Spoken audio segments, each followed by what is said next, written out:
today is what, in my opinion, was the most remarkable medical, I used to think discovery, but it's actually a rediscovery, that we may have seen in this generation, or at least for 100 years. And it has to do basically with a new paradigm in medicine.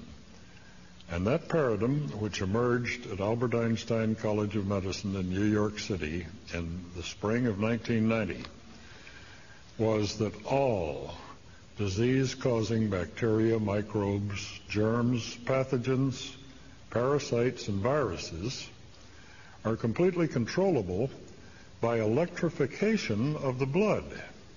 And that means that if you put a very small current, typically 50 to 100 microamperes, millionths of an ampere through the blood, it somehow alters the outer protein layer of any parasites known, any germs, any bacteria, so they can no longer attach to human cells, reproduce themselves, use those cells to reproduce their own RNA, DNA, and they die, are neutralized in the blood.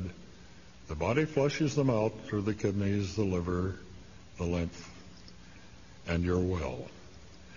Now, when I first read about this, and incidentally, you might find this interesting that it's only been mentioned about 3 times that I know of in the press since its invention, and this happens to be the greatest discovery in medicine that, in my opinion, has been done well forever.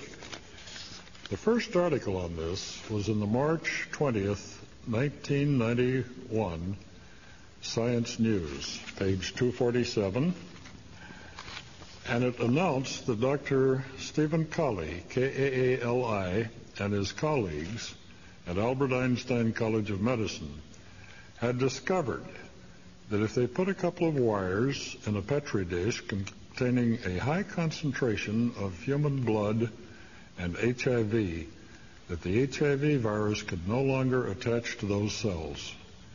That meant that they had a universal cure for AIDS.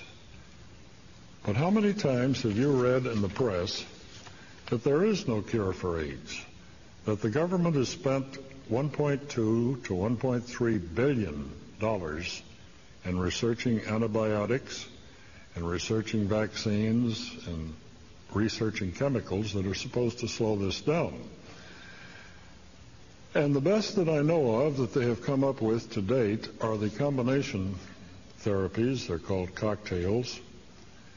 And Dr. Wu was made Man of the Year a year and a half ago for pointing out that when you combined AZT, DDI, DD5, you could cut down the AIDS count in the blood tremendously.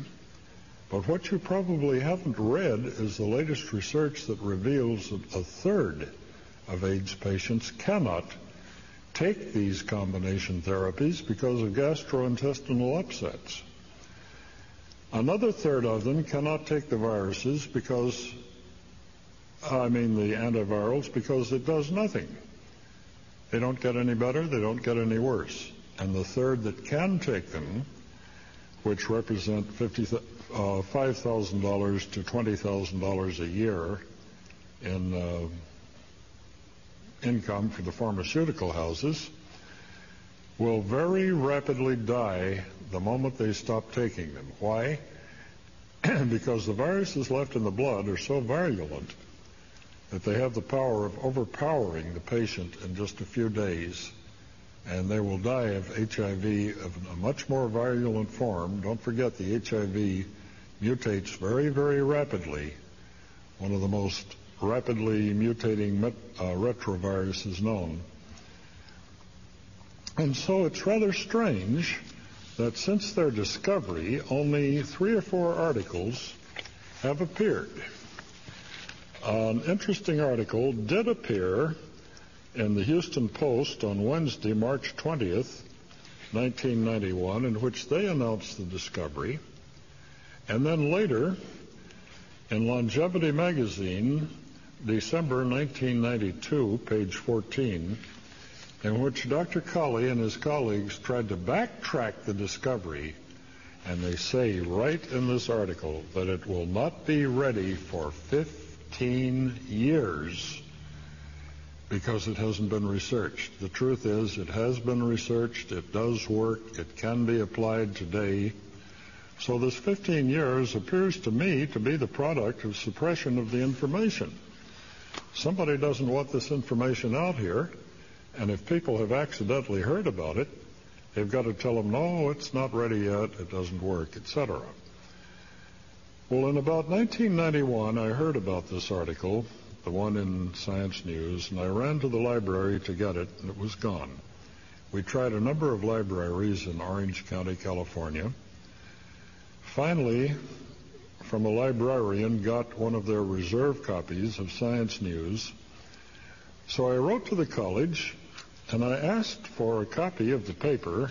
I'm a doctor, not a medical doctor, a DSc, Doctor of Science. If I could have a copy of the paper, which was published in the spring edition of the Conference of Combination Therapies in Washington, D.C., I was amazed to find that it didn't exist. It had been apparently removed from the journals and the proceedings. So I started with a private investigator to find an attendee at the conference that happened to have a copy of this paper, and we found it. It existed. It had been written by Dr. Kaali, Kaali, and Associates, and it gave me the basic information that they had made this discovery, and it later turned out not to be a discovery at all. It was a total rediscovery. It did work. Now, who would like to see this information suppressed? Well, just guess what this is going to do in decimating the incomes of the medical profession, the doctors, and cutting the incomes of the pharmaceutical houses to practically nothing. So what I did is I designed and built apparatus for doing this work at home. And you can cure yourself at home with no doctors, no nurses, no drugs, no herbs, no pharmaceuticals, easily. And at the time we thought about 21 days. Now it's about 4 to 5. But this is the original article that I wrote and published and gave away. I never charged anyone a nickel for this work. And because 10-year-old kids who were computer nerds could build it, but some people couldn't, we published a complete parts list, which you take to Radio Shack, put on the counter, and if you don't know what a resistor is, you let the clerk get it for you, and it costs 15 cents. 100K pot costs $1.34, etc. But with this complete parts list, and any 10-year-old kid who knows which end of a soldering iron to hold, you can cure yourself.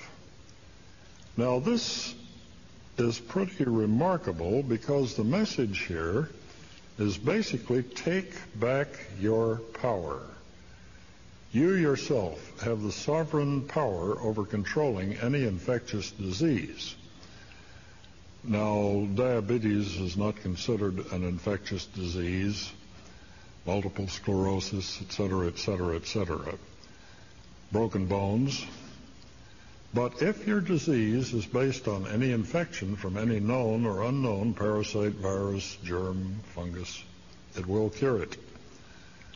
But instead of using the word cure, I'm surely supposed to use the word spontaneous remission, because if you use the word cure and you're not a medical doctor, it's a felony in most of the states, including the one where I live.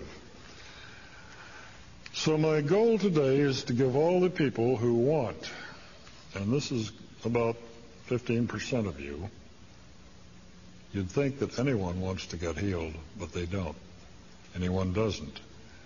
85% of the gross population in this culture, Judeo-Christian background, are known to have a death wish.